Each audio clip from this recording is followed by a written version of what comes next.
নেন কাদের ভাই, সেটা হলো 15 বছর থেকেও আপনি এরপরে এসে বলতেছেন বিকল্প ব্যবস্থা না করে পুরনো সড়ক রেখে দেন। নতুন করে আপনি কেন এখন রাস্তা নামে এই জিনিসটা করতে পারছেন না? কারণ এই ভাঙাচুরা বাসের রাস্তা ঢাকা শহর আপনার আমার জায়গাটা বসে, সেটা তো আলাদা। আপনার তো কথাবার্তার সুর সবসময় এরকম, অনেকে বলেন যে এভাবে প্রশ্ন করবেন না, খোঁচাবেন না। না না দাদা, আমি আপনার সাথে পড়ছি, আমি ফ্রেন্ডলি কথাবার্তা বলছি, আপনি অলওয়েজ খুঁচিয়ে কথা বলেন, এটা ঠিক না। পিকিং করেন, প্রশ্ন এইভাবে করে না কেউ, আপনার এটা করার অভ্যেস। অনেকে বলেন যে আমলারা এবং হচ্ছে সরকারি নীতি নির্ধারকরা যারা, তারা গণপরিবহনে চলার অভ্যাস নাই বলে আসলে এই বিষয়টা নিয়ে কেউ দেখাশোনা না দেখাশোনা করছে। আমার সচিব অভ্যাস থাকতো তাহলে আসলে এই সমস্যা না, আমার সচিব খুব সিরিয়াস, ইজ ওয়ার্কিং এবং এই ব্যাপারে। দেখতে সুন্দর উদ্যোগ করা যায় মানে সব না দেখতে সুন্দর, আপনাদের চেয়ে বেশি বোধ আমি বলি।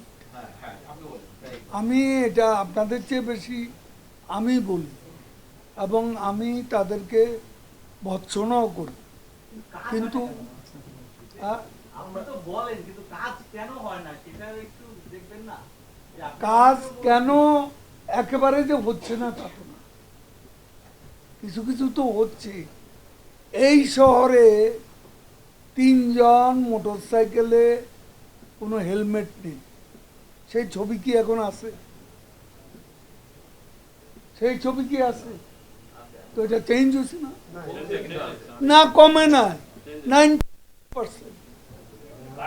কি বলেন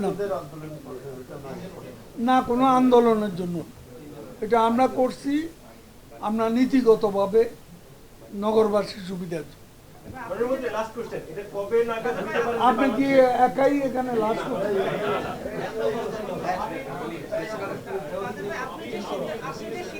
ভাই লাস্ট কোশ্চেন, একজন করেন আপনি একা এত প্রশ্ন করলে আমি জবাব দেবো।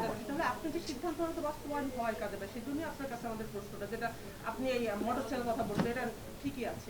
সেজন্য বলছি গত 15 বছরে কত নতুন বাস কাজে ঢাকার রাস্তা নেমেছে, নিশ্চয়ই আপনার নিশ্চিত হিসাব আছে। কেন এই বিআরটিসির গাড়ি কটা আছে আপনি জানেন? 1100 গাড়ি বিআরটিসি সেটা জানেন না? এখন প্রাইভেট আনার মালিক তো আমি না, প্রাইভেট বাস তো প্রাইভেট, সেনাবাহিনীও কিছু, সেনা কল্যাণ সংস্থা বেশ কিছু নতুন গাড়ি নামিয়ে আছে। আমাদের পপুলেশন তো বাড়ছে। আমি কালকে মিটিং করে বলছি কবে নাগাদ নীতি নির্ধারক কিংবা সচিবরা পাবলিক পরিবহনে নতুন বাস কোথা থেকে আসলে ভালো হয় আপনি বলেন না? ভারতেরটাই তো টেকসই। হ্যাঁ, প্রথমে কিছু আমার আগে তো কিছু গাড়ি আসছিল, ওইসব গাড়ির খবর আছে এখন। তো সেগুলো কই? তো সেটাই বলতে, ভারতের গুলো তো টিকতেছে। আমার ভারত আর চীন বুঝি না, আমার যেখানে ভালো গাড়ি আমি পাবো, টেকসই গাড়ি পাবো, আমি সেখানে।